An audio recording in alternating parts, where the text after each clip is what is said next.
Hey guys, I don't know if I'm supposed to be doing any intros here, but No, I don't know why is Andy You're good. technical I'm all frozen difficulties up. right off the It's all beginning? good. you're All right, good. are you There we back go. or no? Now we're back. All right. Clean cut. Welcome back, everybody, for another episode of Digital Banter. Besides the tech issues that we just had jumping in, James, this is what, like our third episode of the season that we're talking about ABM?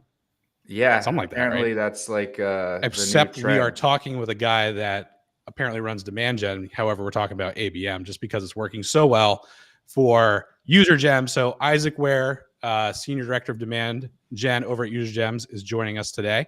So before we hop into it, we always like to ask our guests a question up front that James will hopefully be able to talk to. All right, Isaac. You're muted, James. No, you're good, James. I'm not muted. Thank you. Nope, no mic. All right, so here we go. This is going to be a good one. Anyway, so let's jump into this. What we like to ask folks up front, Isaac, is how did you get into B2B marketing? Because nobody goes to school and graduates, and nobody thinks of this is my dream job as a kid or what I want to grow up to be. So what did you want to grow up to be as a kid? And then how did you get into B2B marketing out of that? I love that. Yeah. No, as a kid, I've always been the one to like kind of bounce around to different ideas. So I started with like engineering, and then I went to I want to be a PA, and then landed on the dream of marketer. After some time running my own business, I did ran a longboard company for a while in college. Kind of did everything from the manufacturing bit to the marketing bit to building websites, everything like that. And I kind of figured out that marketing was more up my alley of like what I actually enjoyed out of doing all that. Landed at an agency. We started with me and the two founders. We grew up to like 30 people. And as a lot of people on the agency side do, I kind of realized that I wanted to move in-house. And we had never niched down or anything at the agency. So kind of picked through what I loved most there. And it was actually surprisingly B2B. Of whenever I had e-com clients, they always seem to be very picky and small budgets, and B2B tends to have larger budgets and a little less picky sometimes. So got picked up by UserGems, and they had a kind of a starting ABM program, a great content team, everything like that, but they didn't have a paid function at UserGems. So I helped build that out, and then naturally, with how UserGems kind of provide signals, we were sort of looping that into our ABM program more and more for ourselves and then our customers as well. And then we kind of found our sweet spot in the market of like really aligning with the sales team and working closely with them. So even in the demand gen function, working really closely with BDRs. I love the track record of. So I think the big thing then that we were kind of talking about as we were kind of figuring out the through line for this conversation is ABM gets made out to be this complex, overly complex, orchestrated kind of system that can break at multiple points. But over at UserGems, I would say you guys have simplified it down. So describe your approach to ABM kind of as you've embedded yourself into that aspect of things. Yeah, definitely. So I think everybody that starts dabbling with ABM always has this tendency to either want to overcomplicate the program or try and build it out more and more and more, build out trigger-based systems and everything like that. And we had a really good program to start, and we've kind of fell into that trap of like we wanted to get it more and more complicated over time. But every single time that we pushed towards more complexity, we never saw the lift in conversion to opportunity. So we had this core program, we kept testing outside of it. And every single time we saw that, and we kind of came back and said like, I think ABM does not actually have to be as complicated as it is, and it's kind of an ongoing test process with that.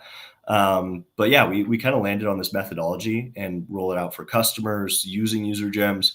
And time again, it proves out to be some of the highest converting ABM programs we've seen.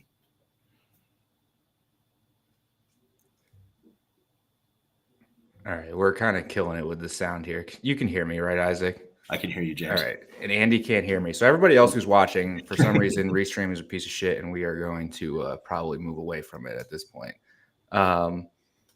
So I want to dive into a little bit of the campaigns that you guys are running specifically right now, because I find it extremely interesting. Like the problem that we see all the time I'll start with that, is that we have larger enterprise clients. They buy contracts with 6 cents, demand base, whatever it is, and then they don't use it for 6 months because they're trying to over complicate ABM. Like it's way like almost like trying to focus too much on the signals. And you guys have really like simplified your program.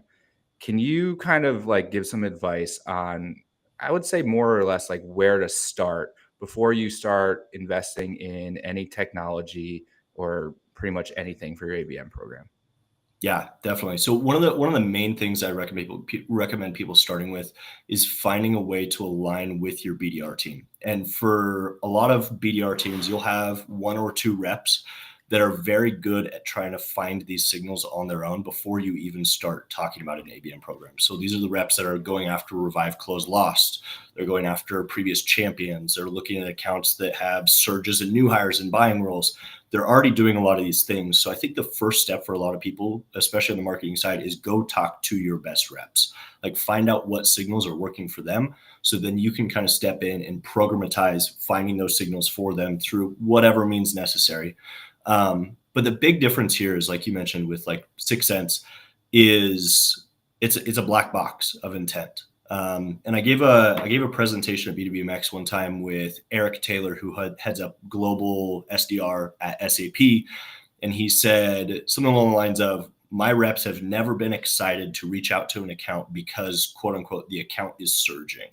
And I think that's a good mentality to go into with ABM of like, you want your reps to be happy with you, and you're not going to get there by passing them these accounts, especially if you're going up market and enterprise. You're not going to find the 2 people that are making that account surge at Coca-Cola. You're not going to find those people. So if you're able to start with contact level intent, that's going to be your best path into these accounts, where the account is now surging in your books because you know you have a warm entry into that account. They've actually evaluated you in the past. So there's some of that awareness that you've already brute forced. You know that they're hiring for some of these roles. Like there's people level reasons to be going after these accounts. So with some of that, I feel like there's technology layered in there, right? So you mentioned like they've engaged with your content before.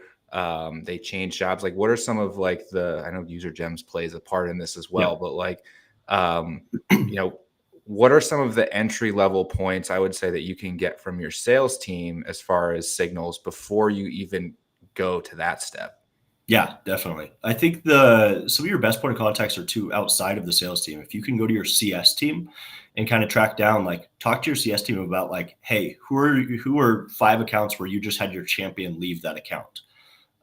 That's a non-tech way to kind of capture that job change sentiment, where the CS person knows they left. They might not know where they went, or that might not be updated in your Salesforce, but at least now you can have a starting point for building out your MVP, where you're going after these people, finding where they landed, is that an ICP account, adding that to your list. Then you look at that account and you say, is there anybody else here in buying roles that we actually are familiar with? Or do we have any mutual connections at that account through anybody on our team?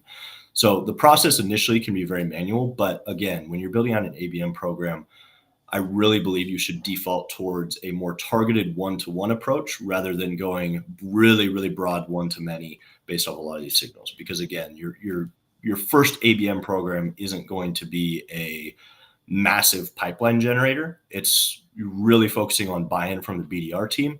And 2, you're going to be trying to get buy-in from the exec team so you can actually have the resources in the future to do that. And you're going to get that by saying, hey, we targeted these 20 accounts. We converted 5 of them or whatever to close 1 or pipeline or whatever that metric is going to be for you. What does scalability look like though out of that MVP model? Yeah. So our process with ABM, so right now, the MVP that we recommend for a lot of our customers with those 20 accounts is the exact same process that we're running at UserGems for 600 accounts. So the exact same touch points, the exact same campaigns on the ad side, the exact same outbound on that side of things.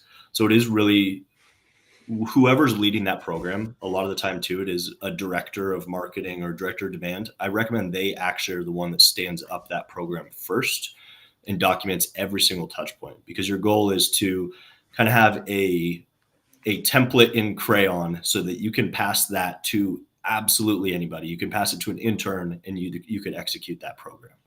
And eventually you will pass it off and that person will find a way to improve it. But again, you need a really strong starting point before you do pass it off from someone that is involved with your sales team, your CS team, that can kind of orchestrate that in the background. All right. So we talked a little bit about essentially how you're choosing accounts, which you mentioned is like the most important thing. What's the next step from there? Yeah. So after you choose those accounts, I would say kind of do a manual review of all the accounts you selected, because I think this is also a good time to loop in your sales team as well, because again, when you're trying to find that alignment, if you start passing over what you thought were a bunch of great accounts to your ADRs and your AEs, I think everybody on the marketing team knows if you pass over accounts that the BDR team or AEs do not like, those accounts will not be worked, or at least not worked in the way that you want them to be worked. So like getting that pre-buy-in is really helpful. So for us, like we'll run programs with our AE team where we're saying, hey, here's our top scoring accounts. They have these signals. I want you guys to nominate 2 accounts for each of you AEs and tell me exactly why you think this account will close at a higher rate or close quicker and at a larger deal size. And that gets them more bought into, like, they're already kind of thinking this in the background. It gives them a chance to step in and be a part of that process, so that when it comes time for them to start outbounding those accounts, they already have that buy-in in their head of like, I chose this. This isn't just marketing throwing a random account at me. So it's essentially you guys are agreeing on the criteria. Marketing is the one who is actually sourcing the account list, and then they have like a final approval on it. Yeah. Yeah. Get them bought in on that too. And really, like, especially in your first few times, like really listen to them turning down accounts and try not to question it. I'll just be like, sounds good, we'll find another account. Because as soon as you start pushing back, that immediately puts up barriers on that side of things. Yeah, until they replace it with just their dream list, which is the problem that I feel like is I mean, that's probably why if I was to sum up why most ABM programs fail, I'm sure that's a subject line people see in a LinkedIn post. It's probably that. Well, and it makes sense though, because a lot of the time when the sales team is receiving accounts from marketing, like, I don't even blame them. Like, their dream list is probably better than most of these like black box surging accounts. So like they actually probably do have a better gut around that. So like, as long as you're aligning, again, like going back to that first conversation you had with your team of like your best reps are already selecting accounts based off of these criteria, that helps them kind of get in the mindset of, okay, we're on the same page. Like, we're going after these accounts because, again, your best reps know revive, close, loss is going to close way quicker and usually a higher deal size. And again, if you're able to say this person already knows this, they might even know the product better than you because they were a past user. They're going to be a lot more bought in to go after those accounts. But yeah, you're right. For the programs that you guys are running, is it more focused on like net new, or like do you have different stages based on, say like account expansion, upsells? Like, is all of that built into the program, or is it like really focused on net new?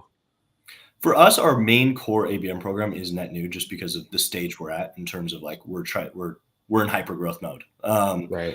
We do have aspects of it though that are more of like one to many approach within open or active customers of, again, you're watching for those signals moving in and out of accounts. So if you do have a customer account and CS has flagged it as like an expansion op, and now CS knows, okay, this previous user just entered into this account at their previous role, they actually used XYZ features. Now we're able to expand on those features a lot easier because that person is already aware of the value there. So any of these signals on the new business side roll very easily into expansion, cross-sell, everything on that. How fast do you go from like signal capture, so to speak, to go to market and in market? Because that, I mean, what you just described, right? Like if CS is identifying something, like you got to capitalize on that pretty quickly to make it work. Yeah. And how we view it too is like a 2-piece approach of like, we do have our core ABM that's more of an aggregate of signals used to select accounts. And we're a little less concerned on timing with those. But then we also run alongside all of these campaigns, one to many, where we're actually going after individual signals. So like a lot of the time we'll be running ads that say, and I can even pull them up on that side of things. Like, let me share my screen.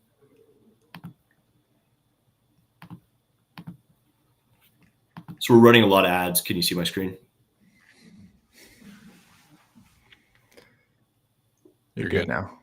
Okay, cool. So we're running a lot of ads like this where we're saying like as an animation with like fireworks, like congrats to the new role, remind them of previous success, and then have a softer CTA on that side. We're running that in parallel with the BDR outbound on that side of things. So again, pulling any of those signals you can into the paid portion can be a good always on touch point where you're pulling those Salesforce reports or whatever you're using for that data into LinkedIn, target those individual signals alongside an ABM campaign. So they have that kind of account level approach where they're seeing their account logo in the ads, everything like that. And then they're seeing stuff that's very relevant to them as an individual. Have you ever gotten a response or a comment on one of those ads of congrats on the new role and somebody's like, no, man, I got fired. I'm not. for us, no. Because again, it comes back to like data quality of like when you're running these plays, like you really want to make sure that you're confident in your data. Because again, could go very south depending on what's going on there. Yeah. So let's talk about data from an attribution perspective, right? So you've got an outbound motion, you've got a paid motion. Like, how do you measure the success and the impact and to an extent influence of those two channels?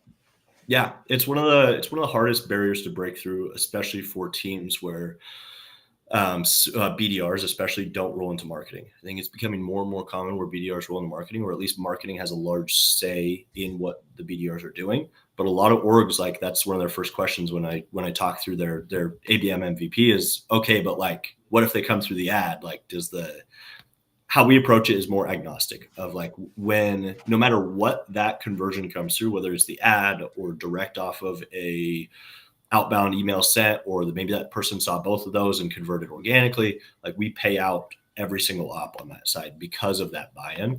I think you could get more granular, like the longer and more mature the program is. But again, like your goal is buy-in with these initial programs and you need that. So pay it out. Even if it costs you more, like make the BDRs happy, get them bought in on the program before you start telling them they're not getting paid on a deal. So what do you tell the client side then? Because that's a very different scenario when you're talking about commissions and motivations and sandbagging sales folks and everything else you want to throw in there. Yeah, we say the exact same thing to customers too. And a lot of the time though, like that is like everybody's stuck on this problem of attribution. And I've never had pushback on that whenever I've told them of like, they've been looking for a solution to this. And like going back to ABM it's not that deep. Like they really just need to pay out the BDRs. Like again, at your org, if $100 or whatever your commission is for that booked meeting, like if that's really your sticking point, like you probably have deeper organizational problems if like that's going to be your problem with your program. So again, it's more of just a simple solution. Yeah. I mean, would you say that this rolls under sales then as like an initiative? I know like it's very much marketing led, but I mean, to me, I always think of ABM as like the random buzzword that people came up with. So like sales and marketing get along. Like that's in part what it is. But like if you're from a compensation standpoint, like favoring sales in that matter, does it make it a sales owned activity? In a way, I guess you could say that. Again, it is like no matter how much we hate the fact that it is a buzzword to make marketing and sales get along, you're exactly right. That is what it is. So I wouldn't say that necessarily, but I mean that exact mindset is like why ABM is so hard. Like not to call you out, James, but like that exactly is why ABM is so hard on that side of things. Like you really can't view it as one or the other. It is like a holistic approach. And for like the deeper you get that into your organization, though, the better things go. Of like at UserGems, all or like 90% of the outbound that ADRs are doing actually is just ABM. Like when we hire ADRs, like we tell them like you're working off of ABM contact or account lists, and you're prioritizing based off of this ABM program. So right off the bat, they're kind of bought into that program. Very cool. All right. I'd like to transition a little bit because I think when we first talked, one of the things that I was most impressed with was how you guys tailor your creative strategy to the target accounts. Can you kind of walk us through your approach there and the level of personalization that you get to? Yeah, definitely. So I'll share my screen here and we'll just hop into the ad library. If anybody wants to scroll through thousands of ads, pop into LinkedIn ad library, search UserGems, and then you can always filter by this, but take a look through our ad library and see exactly how we're doing this. So again, we're running 600 campaigns every quarter. And each one of those has 5+ ads in it. And we have 2 tiers of personalization where the core 600 will run on a lot more stuff like this, where we are still more broad messaging. Where we're saying want to automate outbound, is AI top of mind for your team, very plain language ads, but we are actually including the logo in the ad. These work for converting about 15% of all the accounts we target into an open opportunity. And it isn't necessarily the personalization that makes it work. It's still the account selection process, but it makes this personalization a lot more worth it. So for us, again, call out that as the scroll stopper. Like, and I'm going to interject because everyone's going to ask this. Using their logo in your ad, what kind of kickback have you guys gotten? It's very consistently, it's one account a quarter will send us some sort of email that says like, stop that. We've been running this for close to 5 years, and it's usually one account. We'll even get like a sales rep that'll be like, hey, do you have permission to use that? And we're like, okay, like we'll turn off the ad, whatever. But it's never actually been a huge problem. And I think this does technically fall under fair use here. So we're not mistaking anybody into thinking that we are Datadog. We are talking directly to them. And again, the ads are serving just to Datadog on these. Love it. Yeah. Going into the 2-tier approach, though, in terms of like personalization, we have these more generic ones. These still work very well, really high CTRs. And then we actually do lean a little bit more into like, if we have an AE that says like, we really believe this account because of closed lost ops and how many champions we have at the account, blah, blah, blah. We think this account is going to close and it's going to close for a higher amount than a typical account. We will actually lean into the personalization a little bit more heavily. And again, not personalization for the sake of personalization. We usually recommend personalization for the sake of pulling back the curtain. And kind of like really showing more value there. So for like this, we're actually showing headshots of people at Datadog that used UserGems in the past that were previous champions. We're showing the headshots of people that are new hires in buying roles. We're showing promotions into buying roles. We're anonymizing site visitors, obviously, but we're also calling out like they have recent funding and they're hiring for sales and marketing.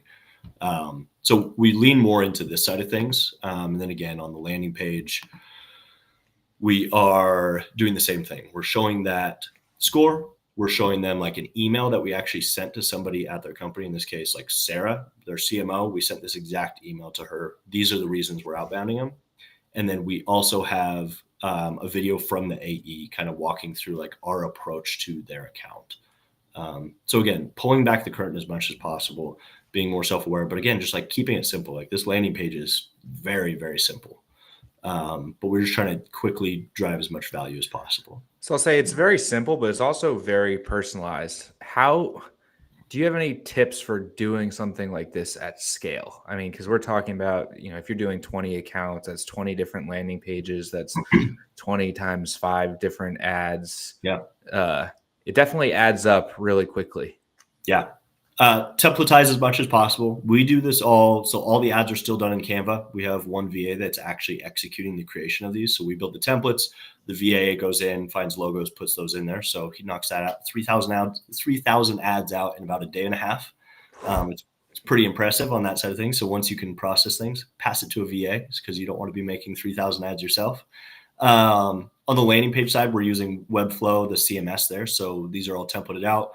We pop in the blanks basically, and it customizes the page for us. But there's also tools, I think User-Led is doing this with AI right now in terms of like generating the ads, things like that. So like there is some tooling out there that actually accomplishes what we're doing more on an AI side of things.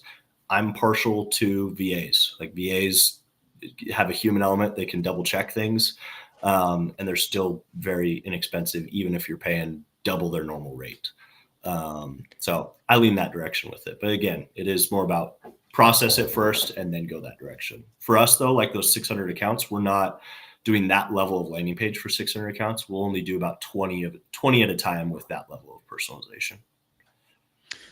Going back to what you're saying when you were talking about like hiring ADRs and that, I'm curious, can you talk a little bit more about the onboarding process? Because I feel like you, with showing the landing page, you opened up a couple of things, right? You've got essentially a video where an ADR is walking them through what they could do for their account. Like, what does that onboarding process look like? And then like, how does marketing get involved to make sure it's not necessarily like saying the right points, and still being authentic? Like there's a lot I can see that has to get wrapped into that process. Yeah, definitely. So even in the hiring process, we're hiring ADRs right now, and I think touch point number 2 in that interview process of like a lot of our conversations are around ABM, of like seeing if they already have done some research on how we approach ABM, because there's a lot of content out there. But then also it's so baked into our go-to-market motion that it's impossible for them for ABM not to be just drilled into their head at that point. So every single piece of it is like when they're onboarding, like they get assigned, well, once they ramp, they get assigned those ABM accounts. And we really go through in depth of like, here's how you approach this. We have all the emails templated out. Like a lot of it is just kind of watching what's going on already, especially when you have a lot of automation in place and learning based off of that. But again, trying to find ADRs that are like naturally curious and have more of a marketing mindset. I think there's a lot of value there. How often are you meeting with an ADR? Weekly, at least weekly on that side of things. And then we have at least 2 meetings with my ADR or my ADR leader on that side of things. So what do those meetings look like? Like walk me through like what the structure of those are, because I feel like there's so many sales marketing meetings that happen out there where nobody's going in prepared, or they're going in prepared for the wrong conversations. Yeah, definitely. So for us, our like core ADR meeting is more around like, are they hitting their numbers?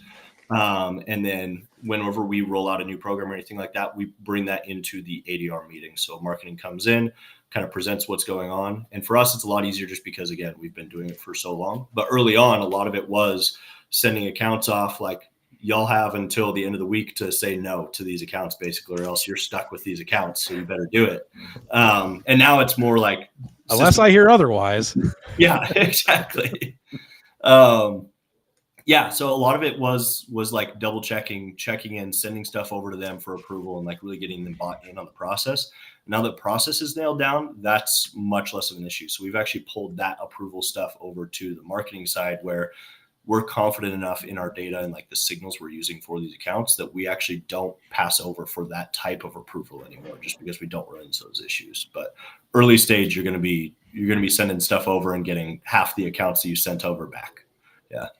All right, I'm going to ask the question directly. How much do you guys drink your own Kool-Aid and use your own tool, and how do you use it? It's all of it on that side of things. So all of my account selection is done in product.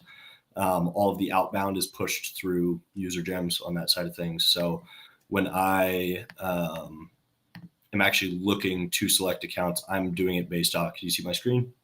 Yeah.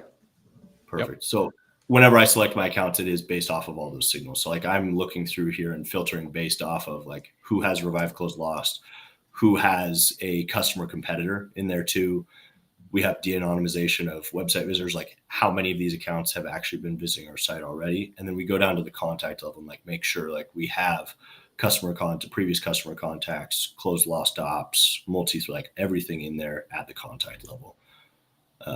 So yeah, it is heavily like we do drink our own Kool-Aid, which again makes it tough not to feel like a pitch every single time, but it's like so baked into the ABM process. I think no matter what direction you go though, like our best customers are usually people that have tried to do a lot of this with clay. And I think there is something to be said of like, find some of these tools where you can get an MVP of this started. It doesn't have to be UserGems to start. Try to bake it yourself, do those manual things I talked about, talk to your CS team, talk to your sales, ADRs, go try to automate some of it with another tool to like get this program started and like get people on the team thinking about ABM at that contact level mixed with account level approach. All right. So besides UserGems, give me the list of tools that you love for ABM and the list of tools that you hate. Kind of think in the mindset of like, we're focused on people who overcomplicate ABM. So think about it for the worst ones. Like, what are the ones that just make it too much? To be completely honest, I just have a hard time getting behind 6 cents a lot of the time. For me, that's just me personally. That's just because I'm so focused on like the contact level stuff. I know there are people that make that work, especially some of these enterprise orgs that have it rolled out across every team. But I don't think it's a good starting point. I don't think it's an MVP. If you're paying $250,000 for 6 cents, I think that $250,000 would be better spent on ad spend and an extra head count. Is usually a direction I would go with something like that. Tools I do like on ABM, on the ABM side of things, I actually direct a lot of people towards KeyPlay for that actually account list building initially. Like at UserGems, we're very blessed to have a engineering team that's freaks at generating account level and contact level data. So like we have that in our CRM. A lot of people don't. So KeyPlay comes in and helps you look at your existing customers and then map out all the net new accounts that you could be going after based off of some of like the signals like tech stack and are they hiring for stuff. Like KeyPlay is very good at that and inexpensive. So that's actually a good starting point for a lot of people. Awesome. Yeah, that's I don't know. There's been I love the take on 6 cents because like let me put it this way. I have like 2 clients right now who are like very bought in on 6 cents, like read the CMO's book. And I mean, 6 cents is a hell of, I don't know, they're great marketers. I could tell you that much. So great marketers and get great salespeople. Yeah. They're doing something right. Yeah, it is interesting. I think too, their approach might have some fit somewhere, but again, like I talk with enterprise level companies that are trying to figure out ABM still. And that's not your MVP. I gave I gave a presentation, and right before my presentation was 6 Sense's presentation, and their thing was like how to build an ABM program. They had this like 20-person org chart for your ABM team for building out your ABM program, and everybody left that and came to me to talk and was like, that was ridiculous. Like, I'm not going to go hire 20 people to launch an ABM program. I want a 2-channel approach with like, here's how we select our first 20 accounts. Like that's where you should be starting. So I think, yeah, it's hard for me to get behind on that side. So what's one thing you wish every marketer understood about ABM before ever launching a program, besides not wasting money on some fancy platform? Whatever your initial plan for ABM is, like cut it in half in terms of complexity. It really does not have to be that complex. Like especially when you don't have more than 1 or 2 people working on the program, like you really have to, cut it in half. And then stop meeting with people about how to do it and just like start doing it. Because a lot of people will come to me and hop on a call with me and like they've been doing this for months and they're trying to figure out exactly what it looks like. And I'm like, here's what we're doing. But at the same time, like your best bet is to go fuck up, basically. Of like, you're going to go try this program and it's going to be difficult and it's going to be bad at first. But you're going to have a bulletproof process by the time you get done with it. I'm glad that we are retaining our PG-13/R rating on this show. Bad. This is this is perfect. That is great. Okay. Like that is perfect. Like we're maintaining that rating level. So we're good. Good. So Isaac, before we let you go, where can people connect with you and also learn more about UserGems? Yeah, definitely. Connect with me on LinkedIn. Shoot me a message. If you do want to chat ABM, like I do a lot of those calls every single week. I will end the call with like, just go do it. But I'll show you exactly what we're doing. Or if you have something built, I'm happy to audit what you've already started to build. No issues on that side. And then go to the UserGems site. I think in the top you'll see resources. We have a lot of email templates in there of like, when you're building this program out, we have all those signals and exactly how to approach them through email, cold calls, everything like that.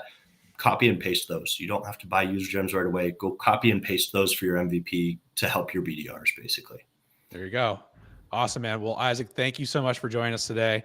So until next time, everybody, we'll catch you later on the next episode of Digital Banter.